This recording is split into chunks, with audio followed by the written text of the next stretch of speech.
Hey, New York City might be the city that never sleeps, but Alaska, that's the place where the sun never sets. Utqiagvik, that's the town on the northernmost tip of the state, has just said farewell to darkness for a bit, witnessing their last sunset for nearly 3 months. The midnight sun will promise constant daylight as the sun circles the sky but never dips below the horizon. It is a wild thing to witness. So let's celebrate the start of the midnight sun season with Asisaun Toovak. That's the mayor of Utqiagvik, Alaska. Mayor Toovak, thanks for being here with us on Fox Weather. For you, this is just the start of a really long day. So what's it like living in constant daylight? Is the workday still 8 hours? Yes, we're still at work for 8 hours. I spent the summer living up there, living and working up in Alaska. The daylight, it made me feel like I could run through a wall. Truly, it was energizing. Does the city get a boost in productivity or in tourism during this bright time, or is that just in my head? Well, I think in the other parts of Alaska, there's definitely a boom. But here in Utqiagvik, it's more of a sparkle in tourism. Yeah, yeah. It makes me think of the movie Insomnia, which is a slept-on classic from Christopher Nolan's catalog. I'm curious about the impacts on the body. Is it as tangible as what you have in the darkness of winter? Folks having trouble with sleeping. Like, what are the pros and cons of what you're experiencing now? Well, I think coming out of a cold, dark winter, I definitely enjoy when the sun comes back and we welcome it with open arms. I definitely sleep a little bit less during the summer, but only because it's such a busy time of the year. Harvesting and hunting season is just started, and so it's going to be a busy summer, and we look forward to it.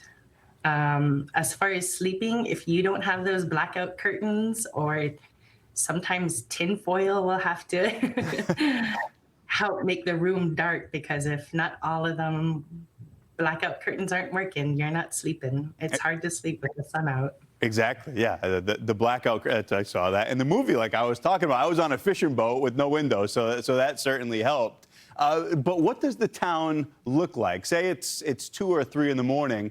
As something that, this is part of the way of life. Does everybody have those things like curtains, things that you would use to keep things relatively normal in a diurnal sense, day and night?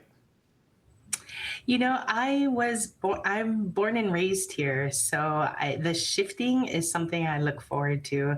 I think after a really long summer, I look forward to hibernating in the winter, but it's nice coming out of hibernation and coming into the summer. So I think if I lived somewhere else, I think it would be hard to not realize that there's a big shift. That makes perfect sense. And as odd as it may seem for folks living elsewhere, this is something that you experience every year. So do the wildlife. And you had mentioned the hunting season. Are there changes in wildlife, the behavior of some of these animals from the bright season to the darkness? Yeah, definitely. I think we are still with our polar bears right now. They're still out there. But we will, once the ice leaves, we still have our main ice pack out there. Once that leaves, we say bye to the polar bears. But right now, it's just the start of whaling, seals, fish. Even once the tundra thaws, we start getting our greens and our medicinal leaves. So there's definitely a big change. And like I said, we got to stay busy during the summer. I definitely sleep less because it is busy. It's busy with harvesting season right now. Yeah, we just flashed up your 7-day forecast, mid-20s for the next 7, pretty steady. I may have gotten a little taste of what I'm thinking about here just by the fact that you so casually talked about life with polar bears close by. Are there any ways that you take advantage of this time of the year? I know you said you sleep less, you guys get a lot of work done. Are there any events or anything unique that happens during the bright season that you wouldn't find anywhere else in the world? Yeah, I think in June we have a special event called the Nalakutak, which is where we share the abundance that we have been given during the spring harvesting season. And that's where we're sharing food from noon till 5 o'clock, all kinds of foods. And then we go on a blanket toss, and we're on the blanket toss until very late, and then we're singing, drumming, and dancing until midnight. In our July 4 games, we have one specific game that we actually play until about 4, could be maybe up to 4 in the morning, where we have no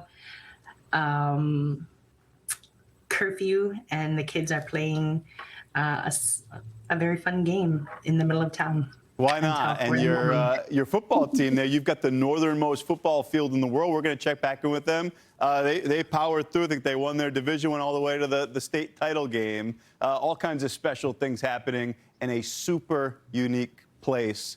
That's Asisaun Toovak, the city of Utqiagvik, Alaska mayor.